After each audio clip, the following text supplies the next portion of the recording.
अजय, मोहित, शेखर और उनकी पत्नियां सब साथ मिलकर थाने में जाते हैं और इंस्पेक्टर तजिंदर सिंह को बताते हैं कि उनके बच्चे स्कूल से छुट्टी होने के बाद घर नहीं लौटे हैं और छुट्टी हुई काफी समय बीत चुका है। इंस्पेक्टर तजिंदर, पास में कहीं घूमने फिरने ना चले गए हो? किसी दोस्त के घर आपने पता किया? मोहित, सब हम अपने बच्चों को कब से ढूंढ रहे हैं। हमारे गाँव में सिर्फ 50 घर हैं, इससे ज्यादा नहीं है। उन सभी के सभी घरों में से किसी ने भी उनको नहीं देखा। वह कहीं पर भी नहीं है साहब। हमें बहुत घबराहट हो रही है। हमारे बच्चे बहुत छोटे हैं। हम आपके आगे हाथ जोड़ते हैं, कृपया कुछ कीजिए। अजय की पत्नी और मोहित की पत्नी रो रही थी। अनु उन्हें दिलासा दे रही थी। अजय, सब मेरी 2 बेटियां ही मेरा सारा परिवार है। प्रीति और पूजा नाम है उन दोनों का। घर एकदम सूना सूना सा लगता है उनके बिना। मुझे डर इस बात का है कि वे लड़कियां हैं और आज का जमाना बहुत खराब है साहब। बच्चे बड़े किसी को नहीं बख्शता। आप जल्दी ही कुछ कीजिए। इंस्पेक्टर तजिंदर, आपके साथ यह कौन है? मोहित जी, ये मेरा साला है और ये इसकी पत्नी। हमारे घर आपस में जुड़े हुए हैं। शेखर, नमस्ते साहब। इंस्पेक्टर तजिंदर, ऐसा करते हैं, पहले स्कूल में जाते हैं और वहाँ देखते हैं कहीं बच्चे वहीं तो नहीं रह गए। इंस्पेक्टर तजिंदर अपनी जीप निकालते हैं और उन सभी को अपनी जिप्सी में बिठाकर स्कूल जाते हैं। वहाँ पर जो पीएन होता है वह स्कूल को ताला लगाने लग रहा होता है। तभी इंस्पेक्टर तजिंदर कहते हैं, गेट को खोलो। पीएन कहता है, साहब क्या हुआ? तब इंस्पेक्टर कहता है कि 4 बच्चे गायब हुए हैं तुम्हारे स्कूल से। जल्दी से अपने प्रिंसिपल को फोन लगाओ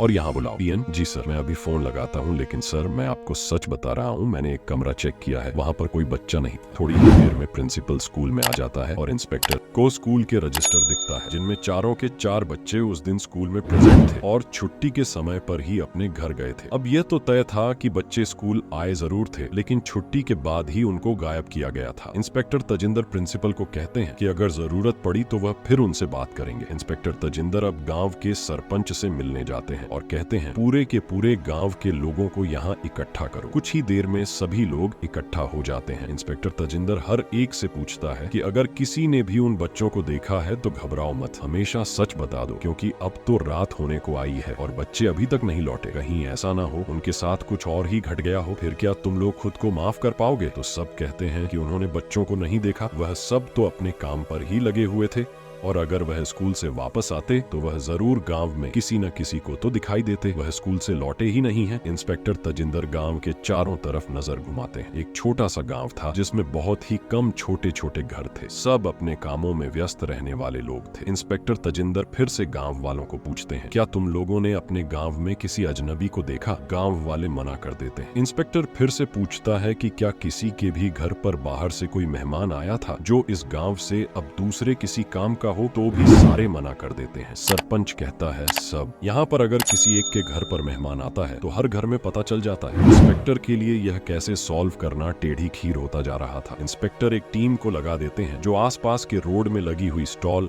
और दुकान में के पास जाकर उन बच्चों की तस्वीर दिखाकर ढूंढ रहे थे कि शायद किसी ने इन बच्चों को देखा हो, लेकिन अफसोस कि किसी ने भी उन बच्चों को नहीं देखा था। इंस्पेक्टर तजिंदर बच्चों की सेफ्टी को लेकर बहुत परेशान हो रहे थे। उन्हें ऐसा लग रहा था मानो उनके खुद के बच्चे गुम हो गए, इसलिए वे इस केस को सॉल्व करने में की जान से जुट पड़े थे। फिर उन्होंने गाँव को एक बार फिर देखा, लेकिन फिर वही छोटा सा गाँव। आसपास सिर्फ पहाड़ियों के तिल थे, वह भी ऊंचे ऊंचे, जहाँ पर कोई भी नहीं जाता था। मासूमियत देखकर इंस्पेक्टर को बहुत तरस भी आ रहा था। इंस्पेक्टर ने ठान लिया था कि एक बार मुझे वह इंसान मिल जाए जिसे इन बच्चों को गायब किया है तो उसको छोड़ूंगा नहीं। अब इंस्पेक्टर ने सोचा कि अब इस केस को दूसरे एंगल से देखते हैं। इंस्पेक्टर ने अपनी टीम से कहा कि हो सकता है ये बच्चों की ट्रैफिक का मामला हो। यह लोग बच्चों को उठाते हैं और उन्हें बड़े बड़े शहरों में ले जाकर उनसे भीख मंगवाते हैं। होना हो ये किडनैपर ही हैं जो बच्चों को उठाते हैं। बच्चों की तस्वीर इंस्पेक्टर तजिंदर ने आसपास के बड़े बड़े शहरों में भिजवा दी थी ताकि अगर ये बच्चे कहीं पर भी देखें तो वह पता दे सके, लेकिन अफसोस कुछ भी हासिल नहीं हुआ। इसी बीच इंस्पेक्टर तजिंदर सिंह का तबादला भी हो जाता है। बच्चों को गुम हुए 1 साल से ज्यादा हो चुका था। इंस्पेक्टर तजिंदर आज भी जब कहीं बच्चे मिलते थे उनमें रोहित, प्रीति, पूजा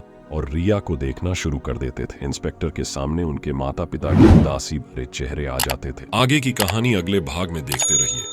दोस्तों, हर कहानी को लिखने के लिए बहुत समय लगता है, कई सारी भावनाओं को जोड़कर लिखना पड़ता है। हम आपसे उम्मीद करते हैं कि आप हमें समझेंगे और अपना प्रोत्साहन देते रहेंगे। धन्यवाद। सिर्फ और सिर्फ नींबू खट्टा। पर प्यारे दोस्तों, वीडियो आपको कैसी लगी कमेंट बॉक्स में जरूर बताएं और मेरे चैनल को सब्सक्राइब करें, बेल आइकन को दबाना ना भूले, वीडियो को लाइक करें।